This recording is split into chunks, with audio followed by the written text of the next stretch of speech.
বাংলাদেশ থেকে সাউথ কোরিয়াতে কিভাবে যাওয়া যায় এ সম্পর্কে অনেকেই জানতে চেয়েছেন। এছাড়াও অনেকে জানতে চেয়েছেন বাইরের দেশ থেকে সরকারি মাধ্যম ছাড়া কোরিয়াতে যাওয়া যায় কিনা। আপনাদের জন্য সম্পূর্ণ গাইডলাইন নিয়ে আজকের এই ভিডিও। ইপিএস ভিসা কি, কিভাবে প্রসেস হয়, আগে আমরা সেটা জানব। ইপিএস ভিসা মানে এমপ্লয়মেন্ট পারমিট সিস্টেম। এটা গভর্নমেন্ট টু গভর্নমেন্ট কাজের ভিসা। এই ভিসায় ফ্যাক্টরি বা কোম্পানি সরাসরি কর্মী নিয়োগ করতে পারে না, এটা গভর্নমেন্টের মাধ্যমে নিতে হয়, যেটা বাংলাদেশের বিএমইটি পরিচালিত করে। ফ্যাক্টরি, এগ্রিকালচার, ফিশারিজ, কনস্ট্রাকশন এই সেক্টরগুলোতে সরাসরি কর্মী যেতে পারে। আইএলস লাগে না বা ইংরেজি টেস্ট লাগে না, তবে কোরিয়ান ভাষা ইপিএস টপিক জানতে হবে। এসএসসি পাস হলেই চলবে। ইপিএস ভিসার সবকিছু পরিচালিত হয় বিএমইটি এবং বোয়েসেলের মাধ্যমে। ইপিএস ভিসা করতে বিএমইটি রেজিস্ট্রেশন করতে হয়, এরপর ইপিএস টপিক এক্সাম, যেটা কোরিয়ান ল্যাঙ্গুয়েজ বা কোরিয়ান ভাষার পরীক্ষা দিতে হয়, স্কিল টেস্ট দিতে হয়, এরপর এমপ্লয়ার সিলেকশন হয়, এরপরে মেডিকেল টেস্ট হয়। এ পর্যন্ত বিএমইটি এবং বোয়েসেলের মাধ্যমে পরিচালিত হয়। পুলিশ ক্লিয়ারেন্স আবেদনকারীকে নিজেকেই করতে হয়।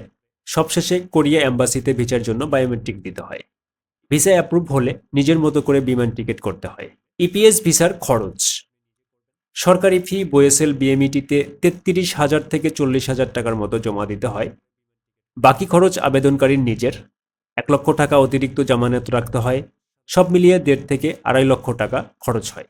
দালালের মাধ্যমে খরচটা ভিন্ন হবে এবং শেষ পর্যন্ত কোরিয়াতে যেতে পারবেন কিনা সেটাও অনিশ্চিত। এখন আমরা জানব সরকারি মাধ্যম ছাড়া সরাসরি কোরিয়ান কোম্পানির স্পন্সর নিয়ে দেশ এবং দেশের বাইরে থেকে কিভাবে কোরিয়ান ভিসায় যাওয়া যায়। তার আগে বলবো, আপনি আমার চ্যানেলে নতুন হয়ে থাকলে চ্যানেলটি সাবস্ক্রাইব করুন, ফেসবুক পেজ ফলো করুন এবং প্রশ্ন জিজ্ঞাসার জন্য ফেসবুক গ্রুপে জয়েন করুন। এখন আমরা জানব সরকারি মাধ্যম ছাড়া সরাসরি কোরিয়ান কোম্পানির স্পন্সর নিয়ে দেশ এবং দেশের বাইরে থেকে কিভাবে যাওয়া যায়। কোরিয়া যেতে সরকারি মাধ্যম ছাড়াও কোম্পানির স্পন্সর সিস্টেম রয়েছে।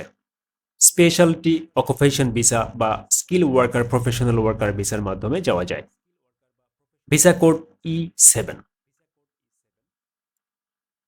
ভিসা E7 হলো south Korea skill worker visa. এই ভিসায় কোরিয়ান কোম্পানি নিজেই বিদেশি ওয়ার্কার স্পন্সর করে। এটা ইপিএস না, বিএমইটি লাগবে না, গভর্নমেন্ট সিস্টেম বা গভর্নমেন্ট কোনো এক্সাম নেই। সব পেশার জন্য কোরিয়ান ভাষা বাধ্যতামূলক নয়, তবে ইংরেজি অবশ্যই জানা থাকতে হবে। তবে কিছু পেশার ক্ষেত্রে আইএলস অথবা কোরিয়ান ভাষা বাধ্যতামূলক। সাধারণত E7 ভিসা হয় টেকনিশিয়ান কাজের ক্ষেত্রে, electrician, welder, plumber, painter, CNC operator, machinist.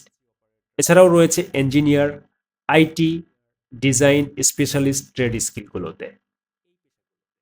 কারা E7 ভিসা পেতে পারেন? E7 ভিসা নিশ্চয়ই সবাই পাবে না, এটা skill based visa.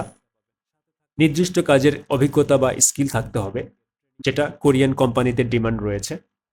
Diploma, degree, trade certificate, training certificate বা স্কিল সার্টিফিকেট এগুলো আপনাকে শো করতে হবে। ইংরেজি ভাষা অথবা কোরিয়ান ভাষা বেসিক জানা থাকতে হবে, যাতে আপনি কাজের ক্ষেত্রে সবকিছু বুঝতে পারেন এবং বলতে পারেন। এখন ঘরে বসে অনলাইনের মাধ্যমেই খুব সহজে ইংরেজি অথবা কোরিয়ান ভাষা শিখে নেওয়া যায়। মেডিকেল সার্টিফিকেট, যেটা কোরিয়ান এম্বাসি গ্রহণ করে এমন যে কোনো মেডিকেল সেন্টার থেকে মেডিকেল করলেই হবে।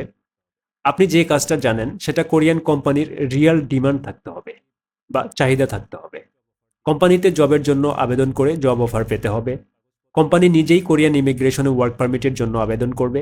ওয়ার্ক পারমিট অ্যাপ্রুভ হলে ভিসার জন্য আবেদন করে ভিসা নিতে হবে। বিমান টিকিট নিজেই করতে হয়। সুতরাং নিজের মতো করে ভাষা এবং স্কিল শিখে E7 ভিসা পাওয়ার সুযোগ সবসময়ই রয়েছে বাংলাদেশিদের জন্য। E7 ভিসার খরচ: মেডিকেল প্লাস পুলিশ ক্লিয়ারেন্স 10 থেকে 15,000 টাকা খরচ হবে। ভিসা ফি এবং সার্ভিস ফি $60 থেকে $90 খরচ হবে, যেটা কোরিয়ান ইমিগ্রেশন ওয়েবসাইটে দেওয়া রয়েছে। বিমান টিকিট প্রাইস প্রায় 50,000 থেকে 80,000 টাকার মতো খরচ হবে, প্লাস 1 লক্ষ টাকা জামানত লাগতে পারে।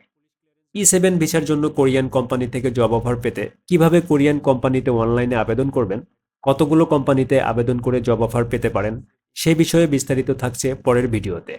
আপনি কোন পেশায় আবেদন করতে চান বা আপনার কোন পেশায় স্কিল রয়েছে সেটা কমেন্টে লিখতে ভুলবেন না। ভিডিওটি ভালো লাগলে লাইক দিন, শেয়ার করুন। ধন্যবাদ সবাইকে।